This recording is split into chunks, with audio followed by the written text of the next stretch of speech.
آج کل social media پر لوگوں کا موضوع بحث صوفیت ہے۔ اس مختصر ویڈیو میں ہم تصوف اور اسلام کے فرق کی وضاحت کریں گے۔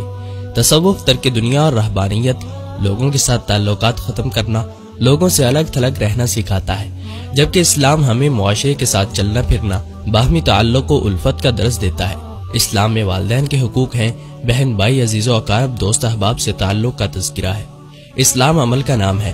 اسلام ایسا معاشرہ نہیں چاہتا کہ جس کے رہنے والے معاشرے کی تعمیر میں کوئی مثبت کردار ادا کرنے کی بجائے عضو معطل بن کر رہ جائیں۔ آپ نے وہ مشہور حدیث سنی ہوگی کہ جس میں 3 صحابہ نے اللہ کی قربت اور عبادت کے واسطے شادی نہ کرنے، ہمیشہ تہجد پڑھنے اور مستقل نفلی روزے رکھنے کے عزم کا اظہار کیا۔ تو جب ان کے اس ارادے کا نبی کریم صلی اللہ علیہ وسلم کو پتہ چلا تو نہایت ناراض ہوئے اور اپنی مثال دے کر فرمایا، میں نے شادی بھی کی، نفلی روزہ رکھتا بھی ہوں اور چھوڑتا بھی ہوں، رات کو تہجد پڑھتا بھی ہوں اور سوتا بھی ہوں۔ لیکن تصوف میں اس کے برعکس معاملات ہیں۔ بڑے بڑے کبار صوفیہ کا عمل اس حدیث کے خلاف ہے۔ حقیقت یہ ہے کہ اسلام میں رہبانیت اور ترک دنیا کا کوئی تصور نہیں، بلکہ یہ اسلام کی روح کے خلاف ہے۔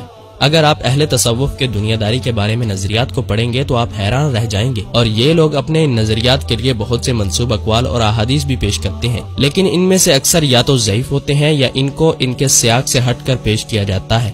جیسا کہ کشف المحجوب میں سیدنا حسن بصری کا یہ قول نقل کیا گیا ہے کہ مجرد لوگ نجات پا گئے اور عیال دار ہلاک ہو گئے۔ اگر اس پیمانے کی روشنی میں دیکھا جائے تو مدینے کا معاشرہ تو قریباً تمام کا تمام ہی عیال دار تھا۔ شاید ہی کوئی صحابی رسول ہوں گے جنہوں نے شادی نہ کی ہو اور عیال دار نہ ہو۔ اصل میں تصوف میں تزکیہ نفس کے لیے لازمی سمجھ لیا گیا ہے کہ جسمانی خواہشات کو ختم کیا جائے۔ اس کے لیے انہوں نے ایسے عجیب و غریب طریقے اختیار کیے کہ جو بندے کو حیرت زدہ کر دیتے ہیں۔ مثلا مشہور صوفی ابو بکر شبلی نیند کو بھگانے کے لیے آنکھوں میں نمک ڈالا کرتے تھے، یعنی اس اذیت سے وہ چاہتے تھے کہ نیند نہ آئے اور اللہ کی یاد سے کوئی لمحہ خالی نہ جائے، لیکن آپ کو صحابہ میں ایسا عمل کرتا کوئی نہیں ملے گا۔ قوت القلوب میں ابو طالب مکی نے ایک بزرگ کا تذکرہ کیا کہ وہ 30 برس تک منہ میں کنکریاں رکھ کر جیتے رہے۔ مقصد یہ تھا کہ ان کو خاموش رہنے کی عادت ہو جائے۔ حالانکہ اسلام میں فضول گوئی منع ہے، نہ کہ کلام کرنا ہی منع ہے۔